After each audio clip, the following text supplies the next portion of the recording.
अशा प्रकारचे अनेक व्हिडिओ पाहण्यासाठी आपल्या ग्रेट महाराष्ट्र YouTube चॅनलला सबस्क्राइब करा। आपला महाराष्ट्र ग्रेट महाराष्ट्र। नमस्कार शेतकरी बंधू भगिनींनो, तुम्ही पाहत आहात ग्रेट महाराष्ट्र चॅनल। तुम्ही चॅनलवर नवीन असाल तर लगेच सबस्क्राइब करा आणि घंटीच्या चिन्हाचं बटन दाबा, म्हणजे आमचे नवे व्हिडिओ तुमच्यापर्यंत लगेच पोहोचतील। मित्रांनो, दुग्ध व्यवसाय करण्याकडे आता बऱ्याच तरुणांचा कल दिसू लागलाय। सरकार ही वेगवेगळ्या पद्धतीने या व्यवसायाला मदत करत असते। शेतीला पूरक असा हा व्यवसाय आहे, पण सुरुवात कुठून करावी हा अनेक शेतकऱ्यांना पडलेला प्रश्न। अर्थातच गाई म्हशी खरेदी करणं ही सुरुवात करण्यातली महत्त्वाची बाब आहे आणि ही सुरुवातच चांगली व्हावी असं कोणत्याही व्यावसायिकाला वाटणं साहजिकच आहे। कारण उच्च दुग्ध क्षमता असणारी, कमी आजारी पडणारी जातीवंत गाय अथवा म्हैस खरेदी केली तरच सुरुवात छान होईल आणि तसेच ह्या नियमित खरेदी करता आल्या तर व्यवसाय वाढीला मदत होईल। पण गाई म्हैस विक्रेत्यांकडून ज्या अपेक्षेने जनावरं खरेदी केली जातात त्या अपेक्षा जनावरं आपल्या गोठ्यात आल्यावर पूर्ण होत नाही। हा अनुभव बऱ्याच दुग्ध व्यवसाय करणाऱ्यांना आलाय। या जनावरं विकत घेताना नवे असलेले तरुण ऐकीव माहितीवर विश्वास ठेवून जनावरांची शहानिशा न करता खरेदी करतात। या गोष्टीचाही मोठा वाटा आहे। त्यात जर गाई म्हशी बाहेर राज्यातून आणल्या असतील तर पुन्हा बदलून घ्यायला जाणंही अवघड होतं। अशा वेळेला विश्वासू चांगली प्रतिमा असलेल्या विक्रेत्याकडून गाई म्हशी खरेदी करणंच योग्य। अशा विक्रेत्यांची आणि ग्राहकांची एकमेकांशी ओळख ग्रेट महाराष्ट्र चॅनल वरून आम्ही नेहमीच करून देत आलो। कोल्हापूरच्या हातकणंगले तालुक्यातील नितीन हुपरे हे असेच दुग्ध व्यावसायिकांचा विश्वास जिंकलेले विक्रेते। स्वतः त्यांना गाई म्हशी विकत घेताना कोणत्या अडचणी येतात ह्याचा अनुभव असल्याने हा अनुभव आपल्या ग्राहकांना येऊ नये ह्याची ते काळजी घेतात। ते कोणत्याही गाई म्हशींबद्दल, तिच्या दुधाबद्दल ग्राहकांना स्वतः पूर्ण खात्री करून घ्यायला लावतात। जनावर अपेक्षेप्रमाणे नसेल तर बदलून द्यायलाही ते तयार असतात। सध्या त्यांच्याकडे HF गाई, मुरा म्हशी आणि थारपरकर, सहीवाल आणि खिल्लार अशा देशी गाई देखील आहेत। त्यांचा सांभाळ चांगल्या प्रकारे ते सध्या करत आहेत। ह्या व्यवसायामध्ये ते 2005 सालापासून आहे। शेतकऱ्यांना चांगल्या दर्जाची जनावरे व योग्य किमतीत देणे ह्या उद्देशाने ते सध्या गाई म्हशींची विक्री पण करत आहेत। यांच्या गोठ्यावर सध्या लहान मोठे 30 ते 35 जनावरे आहेत। दुग्ध व्यवसायामध्ये यांना बरेच प्रदर्शनांमध्ये पारितोषिके पण मिळालेली आहेत। दूध व्यवसायामध्ये खूप संधी आहे, परंतु योग्यरित्या नियोजन केलं असता हा व्यवसाय चांगला परवडतो असे त्यांचे मत आहे। तर मंडळी, त्यांनी कशी सुरुवात केली, त्यांना काय अडचणी आल्या, गोठ्यांचं नियोजन ते कसं करतात, आज महाराष्ट्रात कुठे कुठे त्यांनी विक्री केली, ग्राहकांना ते जनावरांच्या दर्जाची खात्री कशी करून देतात, तरुणांनी ह्या व्यवसायात उतरण्याबाबत ते काय सल्ला देतात, दुग्ध व्यवसायाच्या भविष्यातील वाढीबाबत त्यांचं काय मत आहे, ह्या सर्व प्रश्नांची उत्तरे जाणून घेणार आहोत नितीन हुपरे यांच्याचकडून। चला तर पाहूया त्यांची मुलाखत। तर मंडळी, ही माहिती कशी वाटली हे नक्की कमेंट मध्ये कळवा आणि आपल्या ग्रेट महाराष्ट्र चॅनलला लगेच सबस्क्राइब करा, जेणेकरून आमचे नवीन व्हिडिओ तुम्हाला लवकर पाहता येतील। जय महाराष्ट्र, ग्रेट महाराष्ट्र। धन्यवाद।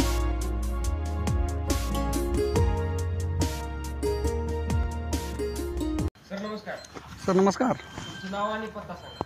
माझं नाव नितीन सुभाष हुपरे, राहणार रोहित, तालुका हातकणंगले, जिल्हा कोल्हापूर। सध्या तुम्ही कोणता व्यवसाय करता? आता सध्या मी दूध व्यवसाय करतोय। तुमच्याकडे कोणती कोणती जनावर आहेत आता? सध्या माझ्याकडे HF गाई, मुरा म्हशी व देशी आहेत, सहीवाल, थारपरकर। कधीपासून करताय हा व्यवसाय? हा व्यवसाय मी 2005 पासून करतोय। कामाचं नियोजन कसं असतं? कामाचं नियोजन सकाळी पहाटे 5 वाजता गुरांना सर चारा टाकला जातो, त्यानंतर धारा वगैरे सर्व आवरलं जाते। किती कामगारावर चालतो हा व्यवसाय? तसं आमच्याकडे कामगार एकच आहे, पण आम्ही स्वतः करतो। सध्या किती म्हशीपासून दूध निघतंय? आता सध्या 9 म्हशीचं दूध चालू आहे। गायींचं किती? गायींचं 6 गाई चालू आहेत। सगळे किती दूध तयार होते दररोज? आता म्हशीचं 2 टायमाचं 105 लिटर आहे आणि गायींचं 120 लिटर आहे। दारा कशा काढताय, हाताने की मशीनने? म्हशींचं आहे हातानं, बाकी HFचं आहे ते मशीनवर। खुराकामध्ये काय काय असतं यांच्या? खुराकाला सुका चारा, ओला चारा, मका। साधारणपणे एका म्हशीची काय किंमत आहे तुमच्याकडे? सध्या आता 85 पासून 1.15 पर्यंत आहेत म्हशी। या कुठून खरेदी केल्या तुम्ही? हे हरियाणा हिसारमधून। हा व्यवसाय तुम्ही कधीपासून करता? शो हरियाणातून आम्ही 2012 पासून आणतोय म्हशी. आणि सुरुवातीला काय अडचणी आल्या होत्या तुम्हाला व्यवसायात? अडचण म्हणजे आम्हाला जनावरातलं म्हशीतलं काय एवढं नॉलेज नव्हतं. मग आपण असंच लोकांचं बघत बघत थोडं म्हशी करूया म्हणून मग हरियाणा गेलं. तिथून मग पहिला म्हशी घेतल्या, पण तिथं 10 म्हशी घेतल्या, त्यातल्या मला 3 बाद लागल्या, 7 व्यवस्थित लागल्या, पण 3 खराब झाले. पण परत त्या 3 मला बदलून आणायचं झालं नाही, कारण इथून मी हरियाणाला जाऊ शकत नाही परत. त्यामुळे ते 3 मध्ये माझा लॉस झाला. प्रेरणा तुम्हाला कशी मिळाली? व्यवसायाची म्हणजे पहिल्यापासून जरा यात आवड होतीच, पण 10वी नंतर थोडं थोडं 1-2 पहिला गाई घेतल्या, मग देशी खिलार गाय घेतली, त्यानंतर मग म्हशी हळूहळू आपल्या लोकलच्या म्हशी घेतल्या. ते दुधाचं जास्त हरियाणाला 15-16 जे असते म्हणून आम्ही हरियाणातनं जाऊन आणले. जनावरांच्या दर्जाची खात्री कशी करून घेता तुम्ही? आम्ही आता प्रत्यक्ष जाऊन पाहून 2-3 टाईम दूध त्याचं मापून, आणि आमचे तिथं हरियाणातले शेठ जे आहेत त्यांच्या तिथं जाऊन सगळं बघून घेतोय आम्ही. सर नमस्कार, बोल. आपका नाम बताओ पूरा। नाम रमेश कुमार सर, कहाँ से हो आप? हिसार। इस फार्म में क्या कर रहे हो आप? यहाँ पर लोड लेकर आए हैं सर। त्यांचं काय आहे म्हणजे या फार्म मध्ये तुमचं काम काय असतं? यांचं काय नाही, हे कसं असतंय, आम्ही हरियाणात म्हशी ज्यावेळी घेतोय त्यावेळी जोपर्यंत म्हशी आपल्या गोट्यात येऊन ज्यांनी त्यांनी दूध सांगितलं 120 लिटर 10 म्हशीला, जोपर्यंत 120 लिटर आपल्या फर्ममध्ये निघत नाही तोपर्यंत ते येतच राहतात. त्यांनी 120 लिटर दूध काढून त्यांचं मग आपण पेमेंट करतोय सगळं. या म्हशी प्रवासात आणताना तुम्ही त्याची काय काळजी घेता? काळजी म्हणजे स्वतः शेठ जे असतात ना गाडीबरोबर, ते स्वतः असतात. महिन्यातून किती वेळा तुमची गाडी येते आहे? महिन्यातून तरी 2 वेळा तर आम्ही आणतोय. महाराष्ट्रात तुम्ही कुठं कुठं जनावरे विक्री केली? महाराष्ट्रात आता कोल्हापूरला दिले, सांगलीमध्ये दिले, परत इकडं रांगोळी, रेंदाळ, भरपूर ठिकाणी गेलेत म्हशी. जनावर खरेदी करताना काय फसवलं जातं, काय फसवणूक होतं?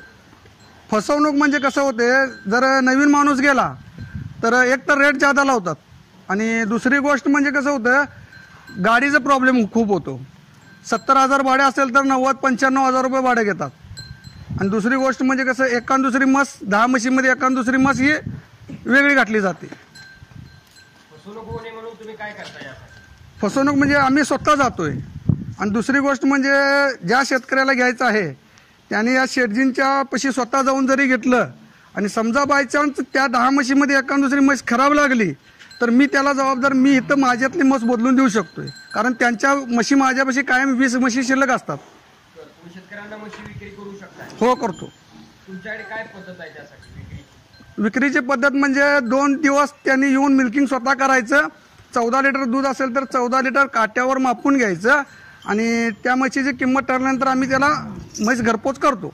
टेम्पो वगैरे आपलं सगळं सोय आहे. काय किमती आहेत म्हशीच्या? म्हशी आपल्याकडे आता 85 पासून 1.15 पर्यंत आहेत. 9 लिटर पासून 16 लिटर पर्यंत म्हशी आहेत. गायींच्या काय किमती आहेत? गाई बघा 20 लिटरच्या पुढे असेल तर 85-90 जातीवंत एकदम. आणि देशी गायींचे काय? देशी गाईंचं बघा 8-10 लिटर 45-50 हजार पर्यंत. थारपरकर, सैवाल, राठी. दूध व्यवसाय तरुणांनी उतरावं का? हा, उतरावं. आता सध्या तर बघा कुठं तर एखाद दुसरा जॉबला जर गेला तर 40-45 हजार पगार. पण आत्ता मला एवढ्या माझ्या टोटल 28 जनावर आहेत, त्यातले 100 लिटर म्हशीचं 120 लिटर गाईचं दूध आहे. महिन्याकाठी मला नाही म्हटले तरी 60,000 रुपये नेट राहतात. आणि सकाळी 2 ते 3 तास, संध्याकाळी 2 तास एवढंच काम असतंय. त्या जनावरातून जे शेण निघतं त्याचं काय तुम्ही नियोजन करता? शेणखत आपल्याकडं आपल्या शेतात टाकून जे राहील ते 2,500 रुपयाला आम्ही डबा देतोय, डम्पिंग ट्रॉली. यांच्या वैरणीचं नियोजन कसं असतं? विकत असते का घरची आहे? थोडं एक अर्धा एकर हाती गवत आहे, बाकी आपण बाहेरनं ऊस वगैरे घेतोय. या व्यवसायाविषयी तुम्ही शेवटचा काय शेतकऱ्यांना सल्ला द्या? सल्ला म्हणजे जे शेतकरी खरोखरच म्हशी घेणार आहेत, जातीवंत म्हशी जर पाहिजे असतील तर तुम्ही स्वतः जरी हरियाणाला गेला तरी चालेल. ज्याला बाबा तिथं हरियाणाला जायला जमत नाही, हे नाही, त्याने आमच्याकडे घेतलं तरी काय अडचण नाही. आम्ही 2 दिवस त्यांना मिल्किंग करून खात्रीशीर म्हशी देऊ. आणि जर आमच्याकडे नाही, जर तिथं घ्यायचं असेल तर आमच्या शेठजींच्याकडे जर तुम्ही म्हशी घेतला आणि म्हशीमध्ये काय प्रॉब्लेम आला तर आम्ही आमच्या गोट्यावरली म्हैस तुम्हाला रिप्लेस करून देऊ. त्यांच्या ब्रीडिंगसाठी तुम्ही काय करता? त्याच्या ब्रीडिंगसाठी आम्ही एक वळू ठेवलेला आहे. तो सुद्धा हरियाणातनं एकदम जातीवंत वळू बघून आणलेला आहे. त्याच्या आईचं मिल्क रेकॉर्ड वगैरे भेटलं आहे. 23 लिटर मिल्किंग रेकॉर्ड आहे त्याच्या आईचं. देशी गाईच्या कोणत्या कोणत्या जातीचे आहेत तुमच्याकडे? देशी आता आपल्याकडे थारपरकर आहे, सहीवाल आहे, राठी आहे, खिलार आहे. ते किती दूध देतात? 2 टायमाचं त्यांना 9 ते 12 लिटर पर्यंत आहे. गाभ जाण्यासाठी काय म्हणजे? काही प्रॉब्लेम नाही. आता आपल्याकडे सिमेंट सगळं अवेलेबल आहेत. सहीवालचं आहे, थारपरकर, सिमेंट सगळं अवेलेबल आहेत आपल्यापाशी. कोणत्या जातीच्या म्हशीला गाईंना दूध लागतं? आता सध्या म्हटला तर गायीमध्ये विचारलं तर तुम्ही एच मध्ये जास्त मार्केट आहे.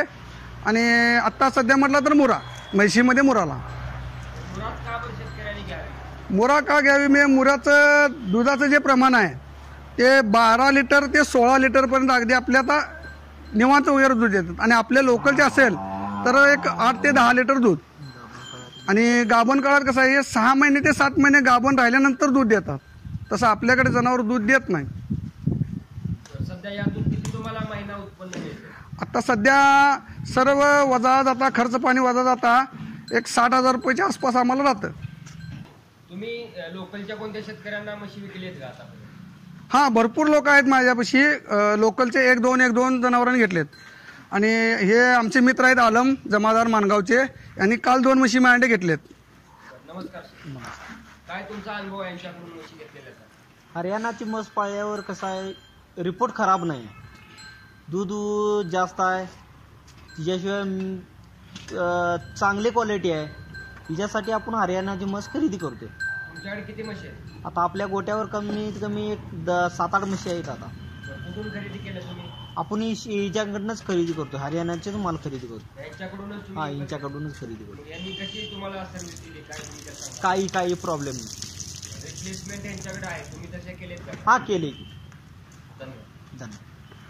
तर मंडळी, ही माहिती कशी वाटली हे नक्की कमेंटमध्ये कळवा. आणि आपल्या ग्रेट महाराष्ट्र चॅनलला लगेच सबस्क्राईब करा, जेणेकरून आमचे नवीन व्हिडिओ तुम्हाला लवकर पाहता येतील. जय महाराष्ट्र, ग्रेट महाराष्ट्र. धन्यवाद.